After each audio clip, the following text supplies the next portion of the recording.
Hello guys, gyms કિચનમાં તમારું સ્વાગત છે। આજે આપણે બનાવીશું બટેકાની ચિપ્સનું સરસ મજાનું ટેસ્ટી એવું શાક।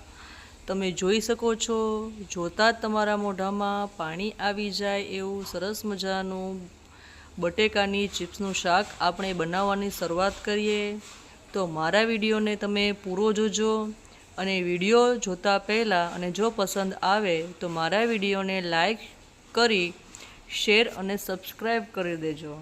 તો ચલો આપણે બટેકાની ચિપ્સનું સરસ મજાનું ટેસ્ટી શાક બનાવવાની શરૂઆત કરીએ।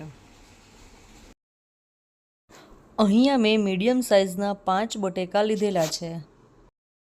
હવે તેને સારી રીતે ધોઈ અને આ રીતની મેં અહીંયા ચિપ્સના આકારના કાપી લીધેલા છે। હવે એક પેનમાં તેલ ગરમ થાય એટલે બધી ચિપ્સ છે આપણે તેમાં નાખવાની છે।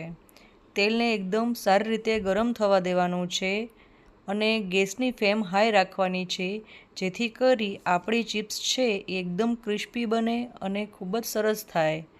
તમે તળાતી જોઈ રહ્યા છો। હવે ગેસની ફ્લેમ એકદમ લો કરી દેવાની છે।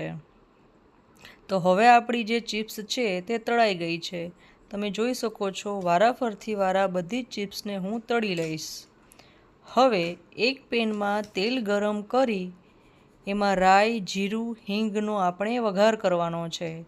સારી રીતે વઘાર થઈ જાય એટલે એમાં આપણે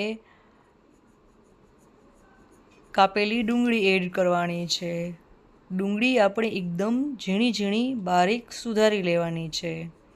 ડુંગળી સારી રીતે સતળાઈ જાય તેનું આપણે ખાસ ધ્યાન રાખવાનું છે।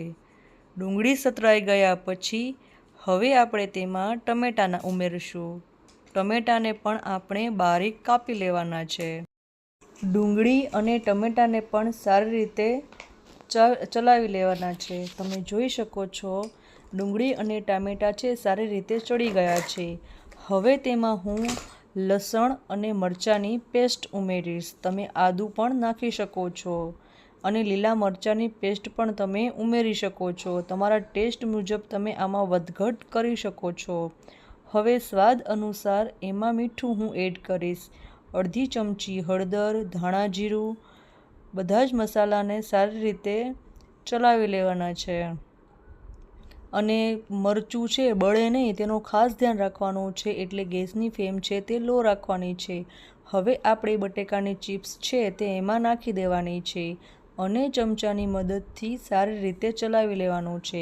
મિત્રો, આ શાક ખાવાની ખૂબ જ મજા આવે છે। આ શાક મોટે ભાગે પૂરી સાથે ખાઈએ તો ખૂબ જ સારું લાગે છે। તો તમને આ મારો વિડીયો ગમ્યો હોય તો મારા વિડીયોને લાઈક, શેર અને સબસ્ક્રાઈબ કરજો અને કમેન્ટ કરીને જણાવજો કે તમને કેવું લાગ્યું।